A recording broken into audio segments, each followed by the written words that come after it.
El derecho colaborativo es una nueva forma de resolver conflictos legales mediante el diálogo. Hola, ¿qué tal? Soy Emanuel Roa Ortiz, director del Instituto de la Judicatura del Poder Judicial. Y el día de hoy tengo el agrado de estar con ustedes conduciendo esta emisión especial del Arte de lo Bueno y lo Justo, podcast del Poder Judicial del Estado. Tenemos en este día la presencia, muy grata por cierto, del doctor Óscar Ortiz Salcedo, con quien vamos a platicar sobre este tema tan importante del derecho colaborativo, que es un enfoque innovador en donde abogados y partes involucradas trabajan de manera conjunta para alcanzar acuerdos satisfactorios y preservar los intereses de todos. Muchas gracias, doctor Óscar, por tu presencia. Él es médico cirujano por la Universidad Nacional Autónoma de México, tiene una maestría en terapia familiar por el Instituto de Investigaciones y Estudios sobre la Familia IFAC, también tiene un máster en Gestión y Resolución de Conflictos, especialmente en Mediación por la Universidad de Barcelona, y ha diseñado y coordinado programas en medios alternos de solución de controversias, cultura de la paz, derechos humanos y género. Nuevamente, muchas gracias por tu presencia. Gracias por la invitación. Yo creo que podemos empezar, Óscar, por la pregunta básica. ¿Qué es el derecho colaborativo? Bien, el derecho colaborativo es un método o procedimiento de resolución de conflictos, pues nuevo realmente, porque inicia en los años 90 en Estados Unidos y que se ha introducido en el ejercicio del derecho basado en la gestión, como se entiende, colaborativa de los abogados y los titulares del conflicto, que posteriormente les llamaremos clientes cuando ya están en el proceso. En un proceso colaborativo no solo se alcanzan acuerdos satisfactorios para las personas, sino se produce realmente una transformación en la visión de la gestión de conflictos, no solo en el que están viviendo, sino es un proceso que realmente es educativo, por eso tiene tanta trascendencia y no solo para las partes que están viviendo la situación conflictual, sino para todos aquellos que colaboran, porque como vamos a platicar, no solo los abogados pueden participar en la gestión de los conflictos que se presentan, sino es un método, tiene una metodología en la cual pueden estar involucrados otros profesionales para auxiliar en la gestión del mismo. En ese sentido, desde hace ya varios años, incluso en los diversos poderes judiciales, el nuestro por supuesto, hemos estado manejando los famosos medios alternos de solución de conflictos. Mediación, conciliación, ha tenido bastante éxito y se ha tenido que trabajar mucho en ese sentido. Pero la pregunta siguiente sería, ¿el derecho colaborativo se puede distinguir de estos medios alternos de solución de controversias o es lo mismo? ¿Podrías tú ayudarnos a entender un poco más? Sí, para esto que me comentas, que las personas que nos están escuchando y viendo puedan identificar de lo que estamos hablando, hablaré un poquito del proceso de conflicto. Es algo que he ido desarrollando, esta teoría del proceso de conflicto, el cual empieza desde lo individual, pero me saltaré toda la parte antes de la crisis, que es cuando se hace evidente el conflicto, que muchos autores dicen conflicto evidente, y todo lo anterior es conflicto latente, que eso no hablaré, sino después de la crisis. Las personas que tienen diferencias, todo ser humano tenemos capacidades para negociar, porque el elemento más importante de la negociación es la comunicación, entonces todos tenemos esas capacidades negociadoras, y nosotros día a día estamos negociando algo, todos en todo momento estamos negociando algo, porque lo que negociamos es satisfacción de nuestras necesidades, básicamente, y esto yo le llamo negociación humana. Aún después de la crisis, la primera forma de que nosotros podemos resolverla, la crisis, es con estos elementos, negociación humana, es como cada quien resuelve cuando tiene una crisis. Y hay algunos autores que hablan de 4 o 5 formas de responder ante una crisis. Si no podemos, las personas que estamos en conflicto, gestionar con nuestras propias capacidades, es decir, desde la negociación humana, gestionar este conflicto, pedimos la ayuda. La ayuda, que es la siguiente etapa después de la crisis y que no se ha podido resolver en este proceso de conflicto del que yo hablo, la primera es una negociación asistida. Y el primer eslabón de esta negociación asistida, creo que es el derecho colaborativo. Si lo ponemos en el ámbito jurídico, efectivamente sí es un medio alternativo o medio adecuado de gestión de conflictos, efectivamente. Pero ¿qué es lo que hace la diferencia con la mediación y la conciliación? Que a pesar de ser autocompositivos, el derecho colaborativo, la mediación y la conciliación, en el derecho colaborativo no hay un tercero imparcial. Los abogados colaborativos trabajan junto, de la mano, apoyando a su cliente en todo momento, y es un proceso largo, digo largo entre comillas, largo es en etapas que se terminan en 4 o 5 sesiones, igual que una mediación, pero la diferencia es que aquí el abogado es proactivo, busca el mayor beneficio para su cliente. Y esta es la parte en que es muy diferente a la mediación o a la conciliación. Aquí el abogado será parcial con el cliente e imparcial con el procedimiento. ¿Y a qué me refiero con imparcial con el procedimiento? Que a pesar de que el abogado está buscando el mayor beneficio para su cliente, no pierde de vista que están en una negociación y hay otra parte, otra persona que también tiene necesidades que están pretendiendo cubrir, que tiene intereses que quiere cubrir, para eso resolver a través de una negociación. Y entonces es imparcial en el procedimiento, y eso significa que volteará a ver al otro como un igual de su cliente, que también necesita cubrir sus necesidades, sus intereses, estas expectativas que se tiene siempre que entramos a una negociación, y buscará también que salga beneficiado.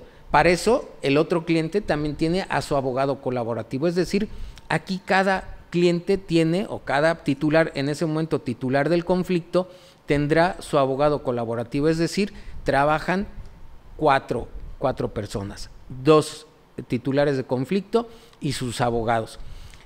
Este es lo que hace la diferencia con otros medios alternativos de solución de conflictos, como son la conciliación y la mediación, en que el abogado es proactivo y trabaja desde el inicio de una manera colaborativa para que se dé la solución al conflicto. Otro punto importante es que el abogado colaborativo, como firmó una cláusula de abandono con su cliente, él buscará que lleguen a una negociación final a través de un convenio, o sea, que sí se termine el conflicto. Esto no quiere decir que va a estar viciado el proceso, que yo tengo que terminar porque si no pierdo al cliente, no, porque el abogado colaborativo, en la formación que se tiene, también se trabaja desde esta visión ética, cómo deben de hacer los procesos en una negociación de beneficios mutuos, que es una variable de la negociación de Harvard, en donde no solamente busco el ganar-ganar, o sea, que las dos partes ganen, sino que alcancen los beneficios mutuos materiales, emocionales y psicológicos. Ahí quisiera yo hacer una pausa, porque me interesaría conocer, ¿qué nos podrías tú decir? ¿Cómo interviene entonces en esta noción del derecho colaborativo el órgano judicial? ¿Tiene alguna incidencia? ¿Tiene alguna ventaja? ¿Algún beneficio? Porque hasta ahorita hemos hablado de los abogados de las partes y de las partes, claro, que están viviendo ese conflicto jurídico. ¿Cómo entra entonces aquí el Poder Judicial? Como todo método autocompositivo, el Poder Judicial está observando hasta que se pide su intervención para formalizar o el convenio o la ejecución del mismo. No tiene una diferencia con la mediación, o sea, con los otros métodos alternos de solución de conflictos. ¿Cuál es la ventaja para la sociedad? Y cuando hablo sociedades, hablo del Poder Judicial, las personas, las comunidades, las familias y los individuos que tienen el conflicto, que los humaniza. Cuando yo tengo un conflicto, se generan muchas emociones. Cuando voy a negociar, se generan otras emociones. En un proceso colaborativo, el abogado colaborativo, vamos a llamar el profesional colaborativo, porque no solo los abogados, no solo hay abogados colaborativos, sino puede haber psicólogos colaborativos, pedagogos colaborativos, arquitectos colaborativos, todos aquellos que pueden ayudar a gestionar el conflicto en una diferencia que tienen las personas. También se les prepara para que ellos sean, entre comillas, peritajes, que hagan los peritajes, pero estos peritajes están con una visión de que ellos están al servicio del procedimiento, es decir, solo hay un perito para ambas personas, para ambos clientes, y no cada quien tiene su perito. Y este profesional colaborativo también se forma para que él busque el mayor beneficio, es decir, que sea lo más objetivo posible en lo que está haciendo. Entonces, ¿cuál es la ventaja? Que humanizan el procedimiento. Uh-huh. El abogado colaborativo ayuda a sus clientes a que puedan identificar, de acuerdo a sus percepciones, de acuerdo a sus expectativas de resolución del conflicto, qué es lo que desean. Pero también los ayuda, como en otros métodos, a identificar intereses y necesidades, sin dejar aparte o no abordadas sus emociones. Y generalmente yo escucho que se habla de las emociones, de enojo, tristeza, cuando están gestionando un conflicto, pero yo agrego, cuando estás trabajando con un cliente desde un proceso colaborativo, que identificas que hay muchos miedos. Hay miedos, ¿qué va a pasar? Hay miedos que yo ya había empeñado mi palabra con mi familia, que no iba a aceptar un convenio con esta otra persona. O hay miedo de que si no resuelvo bien voy a perder a mis hijos, voy a perder mi patrimonio. O sea, hay muchos miedos. Entonces, algo que se trabaja mucho en el derecho colaborativo es que identifiquen esos miedos, por qué tienen esos miedos, y como siempre el abogado está junto al cliente, le puede ir ayudando a elaborar esos miedos, que identifique, es decir, que lo lleve de la subjetividad a la objetividad, que lo que trabajen y que lo que piense que va a negociar sea algo objetivo, algo real, algo tangible y que sí se pueda alcanzar. Porque muchas veces cada quien tiene su derecho en la mente, ¿no? Yo tengo derecho a esto, ¿y quién te lo dijo? No, pues yo sé que tengo derecho. No, eso no tienes derecho. Y llevarlos a la objetividad, pero también uh-huh. el abogado colaborativo lo lleva a su cliente a que identifique que el otro está en la misma situación que él, en la misma posición que él. Es una persona, tiene emociones, tiene intereses, tiene necesidades, o sea, es igualito. Y entonces lo voltea a ver como un igual y ya no va a ser confrontador. Ya va a trabajar en una igualdad, en una simetría, en la búsqueda de una solución que beneficie a los dos.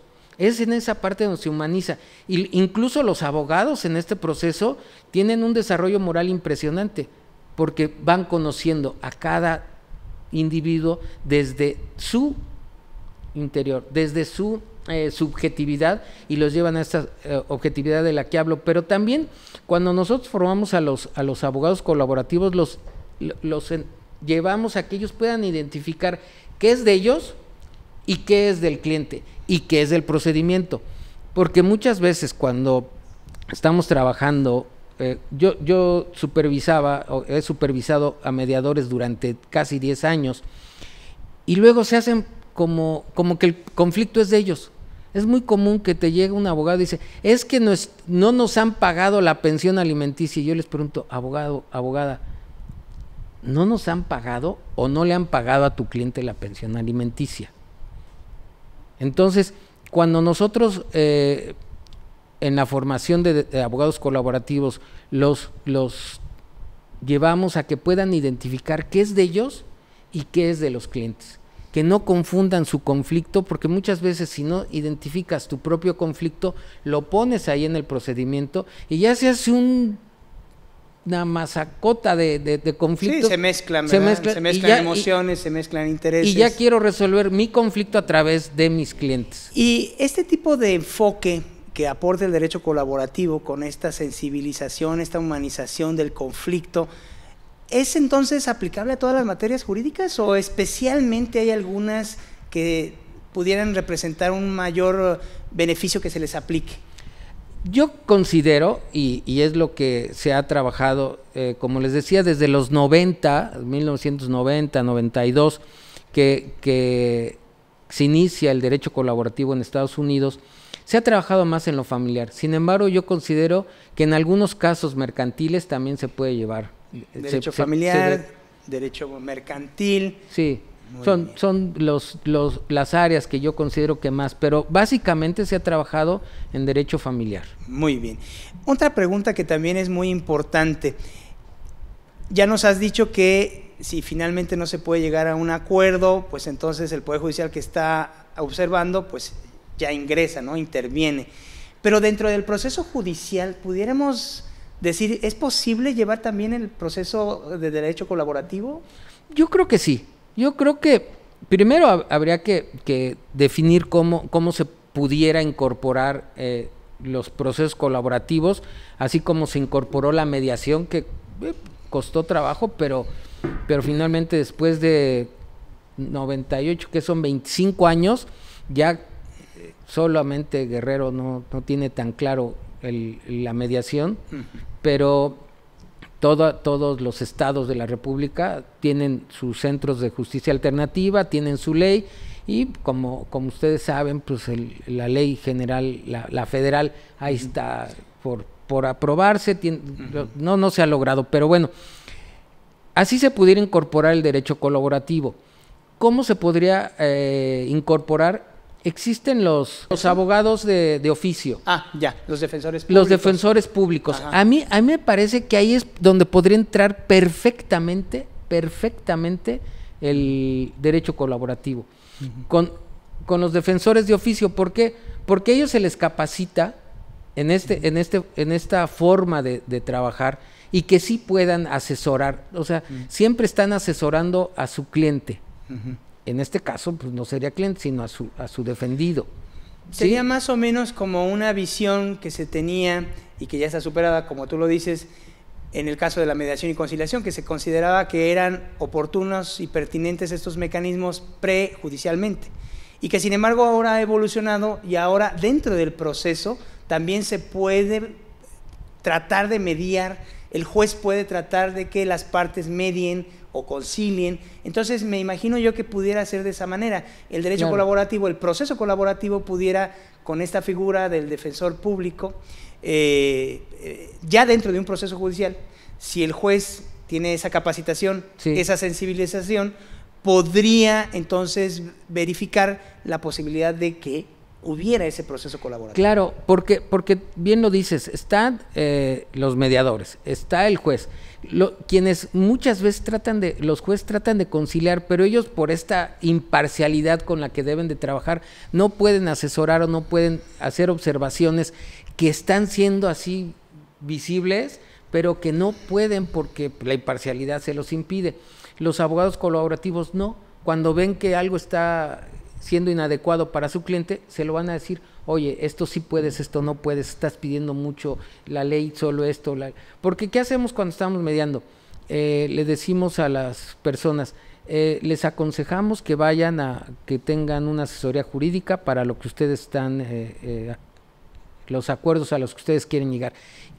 Y yo lo que observo es que en el procedimiento se están diciendo unas cosas.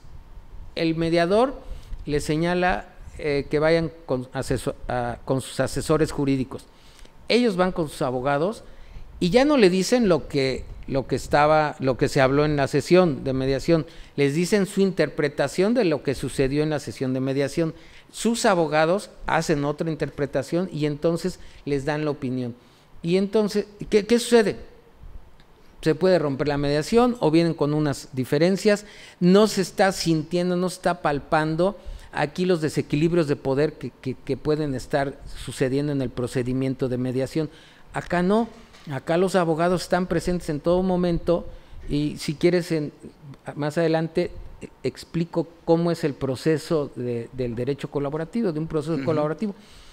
Siempre están presentes, están escuchando y ellos en las sesiones individuales les van a decir a su cliente, oye, esto que se habló, te fijaste, observaste que lo que te están ofreciendo está muy cerca de lo que tú querías, ¿por qué cambiaste tu posición? Porque, o sea, siempre están apoyando, siempre están asesorándolos tanto de manera jurídica como ya que conocen del procedimiento, de su opinión, de las percepciones que están teniendo que pueden ser equivocadas. Por eso se dice que este proceso colaborativo promueve la igualdad.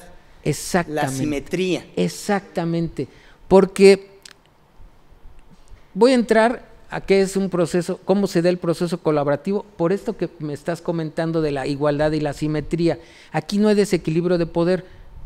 Bueno, pueden llegar con desequilibrio de poder, pero el mismo proceso lo hace que se vaya equilibrando.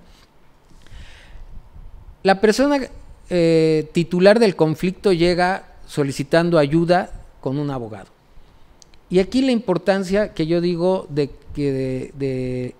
derecho colaborativo con los abogados. Para mí, los abogados y los educadores son los grandes pacificadores de la sociedad. Los educadores en el proceso antes de las crisis, porque van educando cómo gestionar, cómo resolver, es decir, hacen prevención del conflicto. Los abogados intervienen después de la crisis, cuando las personas ya no tuvieron esa capacidad de negociación humana, entran. ¿Con quién llega uno cuando tiene un problema? Con el abogado. Voy a ir con el abogado porque me voy a divorciar, porque no me han pagado, porque todos los conflictos, un abogado. Entonces, si el abogado en lugar de tener una visión confrontadora, tiene una confrontación colaborativa, pacificadora, pues es el gran pacificador. Yo de verdad creo que los abogados son los profesionales pacificadores de la sociedad. Llega el titular del conflicto y le explica al abogado. Este es el proceso ya, de un proceso colaborativo. Tengo este problema.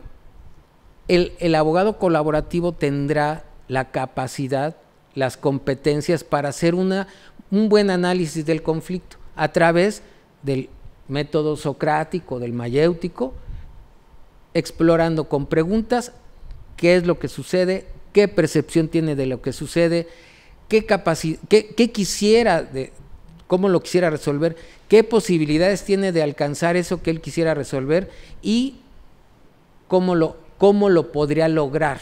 Entonces, primero le da marco de realidad, pero solo a él, o sea, no hay nadie más que lo esté oyendo, entonces existe esa libertad para que el cliente en este momento que ya es el cliente del abogado, le pueda expresar todo esto que se explora, el cómo percibe, qué emociones, por qué estas emociones, hacia dónde quiere ir, o sea, todo el análisis del conflicto.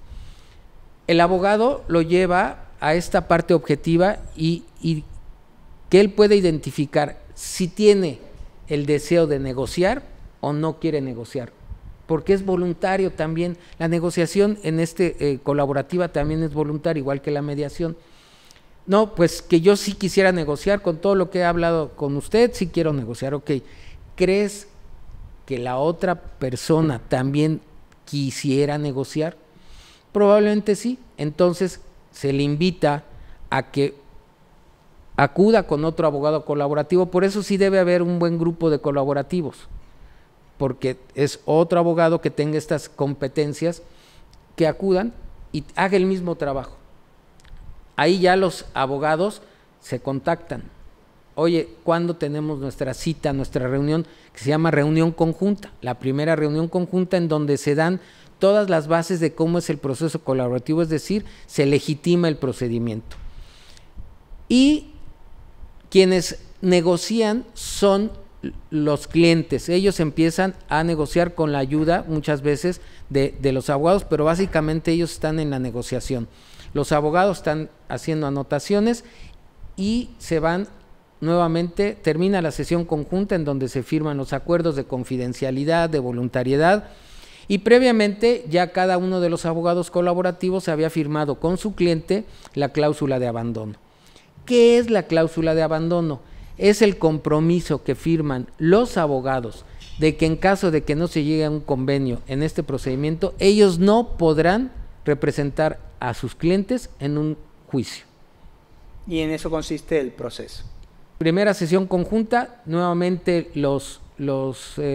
se reúnen de manera individual y de acuerdo a lo que se trabajaron, qué propuestas de acuerdo tiene cada uno. Esto pueden ser 2, 3 sesiones las conjuntas en donde se lleguen a la visión, al momento de los acuerdos.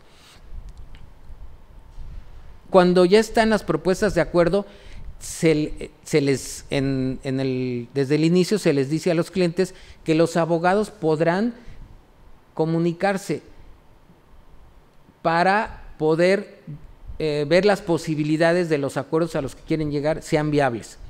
Ellos no van a decidir nunca, solamente van a ver estos acuerdos previos, cómo se pueden llevar a cabo. La viabilidad. La viabilidad, exactamente. ¿Es posible, no es posible? No es posible, exacto. ¿Se puede llevar a cabo, se puede concretar? Y entonces ellos regresan con sus clientes y llegarán a la sesión conjunta de generación de acuerdos y probable redacción de un convenio.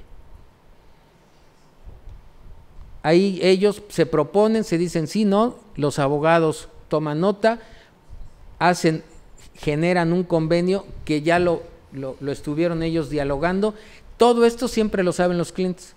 Ellos no van a generar un convenio, lo generarán los clientes, pero siempre asesorados por los abogados, y estos abogados colaborativos viendo la viabilidad, como lo comentas, ¿no? La viabilidad de este convenio. Y se firma el convenio. O sea, esto es básicamente así en rapidito. ¿Ese convenio firmado puede después ser ratificado en sede judicial? Pues como cualquier convenio, ¿no? O sea, que sería cómo iniciar todo este movimiento colaborativo, que fuera, así como se trabajó el procedimiento de mediación, que la mediación tardó años en ser aceptada, este sería otra forma de otro medio alternativo finalmente. Óscar, ¿hay algún otro poder judicial que esté llevando a cabo estos procesos o que esté interesado en desarrollar el derecho colaborativo? ¿Tú qué nos puedes decir al respecto? Mira, en México el primer acercamiento al derecho colaborativo lo tuvimos en 2018 con la Barra Mexicana Colegio de Abogados. Dimos el primer diplomado en una colaboración que hicimos con la Universidad Carlos III, el Instituto para la Paz y la Barra Mexicana Colegio de Abogados. Se dio el primer, solo fueron 15 abogados que lo tomaron. Luego Quintana Roo ha querido hacer algo, no lo ha hecho, y ahora ustedes. ¿El Poder Judicial del Estado de Quintana Roo? Y ahora ustedes, que son los únicos que realmente se han interesado en este procedimiento del derecho colaborativo, que lo han visto en esta esencia humanista, que de verdad es un cambio de paradigma gigante, porque humaniza, como digo, pero no solo por la palabra, sino porque realmente hay un crecimiento del desarrollo moral. O sea, el razonamiento moral que se da en estos procesos es adecuado. ¿Por qué? Porque empiezan las personas a identificar, primero a mirarse a ellos mismos, que les ayuda el abogado sin ser psicólogo. No es eso, sino a través de que ellos puedan identificar qué es lo que está pasando, vean al otro como un igual y puedan trabajar de manera colaborativa. En efecto, en el Poder Judicial del Estado de Michoacán estamos muy interesados en ampliar, usar todas estas nuevas herramientas, todos estos nuevos métodos que beneficien, pues, no solamente a la ciudadanía, sino en general a toda la sociedad, precisamente para alcanzar eso que es la cultura de la paz y a través de la humanización de los conflictos. En el caso del Poder Judicial del Estado de Michoacán, pues vamos a tener un programa académico dirigido precisamente por el doctor Óscar Ortiz Salcedo, a quien le agradecemos mucho su participación, su disponibilidad y el compromiso para trabajar conjuntamente con nosotros precisamente en este nuevo método, en esta nueva forma de humanizar los conflictos, de trabajar los conflictos a través del diálogo. No solamente en el caso de los abogados que asesoran a las partes, sino también en el caso del Poder Judicial, que también el Poder Judicial debe estar abierto, receptivo para este nuevo modelo, esta nueva mecánica, forma de resolver los conflictos a través del diálogo. Óscar, muchísimas gracias por tu presencia en este día. A nombre del Poder Judicial del Estado te agradecemos y les recordamos a nuestros oyentes, a nuestros escuchas, a quienes nos están viendo, que este podcast, El Arte de lo Bueno y lo Justo, ya se puede también escuchar, puede ser transmitido en otras plataformas digitales. Y los invitamos a que nos hagan llegar sus comentarios a través de la página del Poder Judicial del Estado de Facebook, porque nos encantará, nos gustará mucho conocer su opinión. Muchísimas gracias. Esto ha sido El Arte de lo Bueno y lo Justo, un podcast del Poder Judicial del Estado de Michoacán.